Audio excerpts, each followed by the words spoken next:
welcome. What's up, Kansas City? Thank you for joining me, The Karis Harrington Show. I am here today with Erik Keith Stafford, a local historian who's going to start our interview today with a little bit of poetry.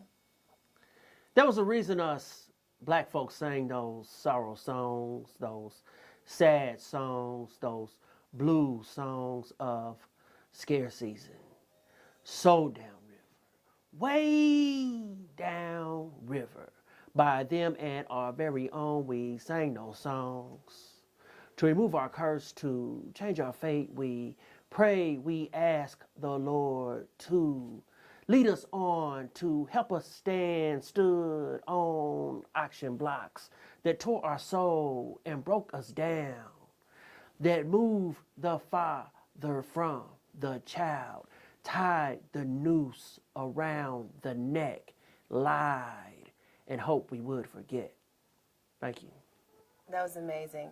Kansas City again, I want to reintroduce you to Erik Keith Stafford, local businessman, and as you can see, an amazing poet as well.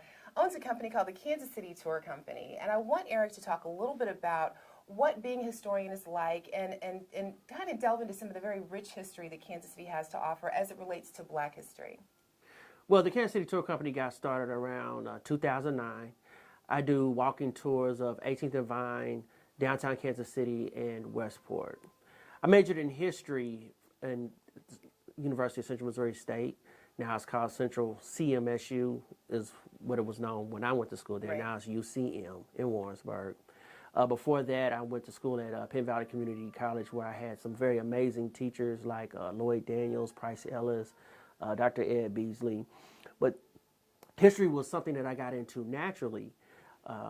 And it was because at the time I was courting someone who was in medical school. And I figured in order to keep her company, I needed to at least act like I was interested in school.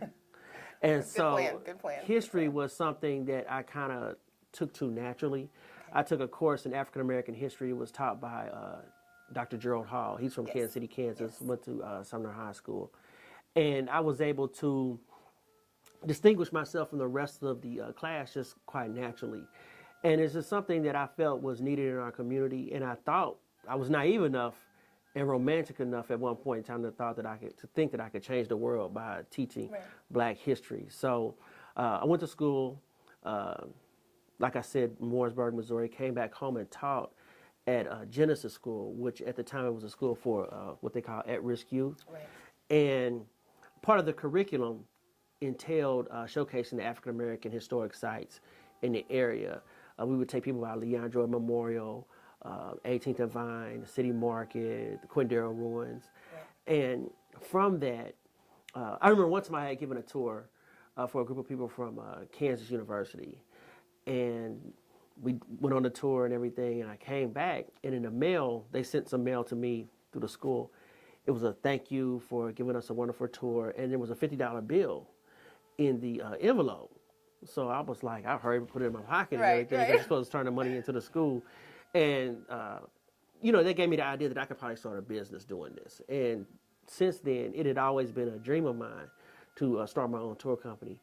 Sometimes circumstances happen and you're kind of forced into doing things that you may not be necessarily ready for, but you have to kind of look at the signs that God has given you. And I had lost a job and had nothing else left but to call upon certain types of industries and everything. And I went to senior communities, retirement centers, and develop programs that they would be interested in. So I would do presentations on Jesse James, the Kansas City Monarchs, Tom Pendergast, the Mafia. Right. And they started booking me. And the reason I went to the senior communities is because I was down at the Jazz Museum and seen a group of seniors, in the video room where they had that video and everything, and they were like very much engaged. Right. So I thought that, that might be a market for me. And so I called on a couple of places, and they started booking me over and over and over and over. So from then, I started giving tours and everything. So, right now, my business is still developing. It's on the rise. And there's a lot of big things in the future. But the rich history in Kansas City has kind of, for a long time, it's like we suffer from a inferiority complex because we think we're from Kansas City. We're now starting to have some what they call swag because the Royals in the World Series and everything. Right. But truth be told, that a lot of things originated here in Kansas City. This is essentially the heart of America. The Civil War actually started here in Kansas City. And let me stop and kind of focus on that just a little bit. It occurs to me that, those of us that have children, how important it is to impart whatever knowledge we've garnered over the years of our lives to our children. But even me, being a native of Kansas City, I have not been the benefactor of people like you that really have an understanding of the richness of our history. So I want to take just a moment to look at, like, if you have an 11th grader who's getting ready to come out of high school in a year or so, and they really haven't had the opportunity, or someone like you in their life, to really talk to them about how rich our history is. You mentioned the Quindaro ruins a little bit ago. Talk to us a little bit and help some of our viewers understand how important it is for us to speak those truths into our children. Well, especially in high school. In 1847, the Missouri legislature actually passed a law, and this is during slavery, that it was illegal to teach blacks, slave or free, how to read. And this was a Missouri state law. So there was a gentleman out of St. Louis, Missouri, by the name of John Berry Meacham, and he was a free black. And he was an entrepreneur. He owned a barrel company. It was not only against the law to teach blacks how to read, they also could not hold a church service without a white being present. So he started the first African Baptist church in St. Louis, Missouri. And he also saved up enough money from his own business and purchased a steamboat and parked it on the Mississippi River, which was out of the legislation of Missouri, of the state of Missouri. And on that bus, he had a library, and runaway slaves would float out to his boat to learn how to read. Runaways would. So they made the connection between their freedom and education. Right. Today, the prison industrial complex generates $55 billion a year. I want you to say that one more time. So for those of you that are paying close attention, listen to that once again. The prison industrial complex generates $55 billion, billion, not million, billion dollars a year. And the population of the prison is made up primarily of African Americans, Latinos, primarily of African Americans. So when people build penitentiaries, they look at the reading levels of people in the third grade students. And from that level, they look to see how many beds they need to put in the penitentiary, in the prison, where they should build that penitentiary. There was two judges in Pennsylvania that received $2.6 million to send young people to juvenile detention facilities. I heard that. And when they started allowing prisons to be privatized, everybody right now has a dollar sign on their back, because if the beds aren't filled, the people that built the prisons aren't making any money.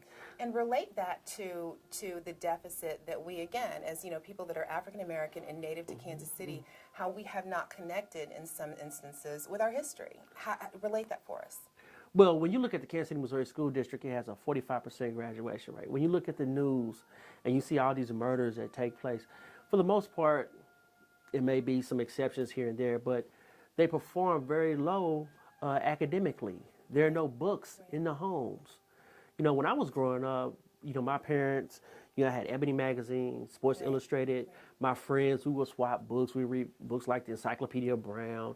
I remember I went to a private school. The only book that I had access to, the only black historical book that I had access to was a book. It was a biography of George Washington Carver. Right. I think we all had that one copy. Right. So the thing is, as a community, we are not making that connection between our education and our freedom. And as it was then in 1847, it is now in 2014, that connection between our freedom and education.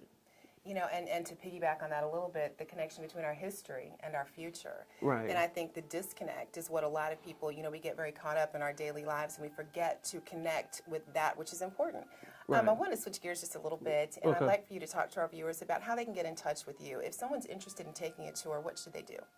Okay, you can contact me at, first of all, 816-286-5298. My email address is c.mokc@gmail.com. So it kind of reads like c.mokc@gmail.com. So you Okay. can, Okay.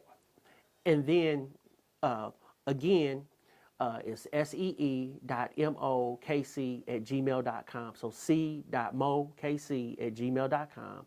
Then I also have a blog spot. It's www.kansascitytourcompany.blogspot.com, and everything is all spelled out. And so individuals can take these tours. They don't necessarily have to be group tours. No, they don't necessarily have to be group tours. Individuals, I do walking tours and also do bike tours. Most of my business primarily has been family reunions, class reunions, corporations. My tour fits in very well if you have a corporate outing, churches. So they're groups and individuals. The bus tour is primarily for a group tour because you have to have like a minimum of 15 people for the bus to even come out, for it to even make sense. But my tours are for everybody, all ages, all demographics. So Wonderful. Eric, I want to really thank you for coming. You know, we sit in the offices that are here in a very historical area. We're in the Right. 18th and Vine District. So we know kind of, some of those more popular spots. I think the benefit in your tours is that you do take us to some of those areas that we might not know about. Right. Again, I want to thank Erik Keith Stafford for joining us today. I hope that you all enjoyed his poetry. Thank you for watching the Karis Harrington Show, and please remember to log on to www.whatsupkansascity.net to check out all the amazing programming that's available. And again, please remember that an investment in your community is an investment in yourself. Thank you. CMG wants you to always remember, the victory we call success goes to the best prepared. When you invest in your community, you're really just investing in yourself. Thanks.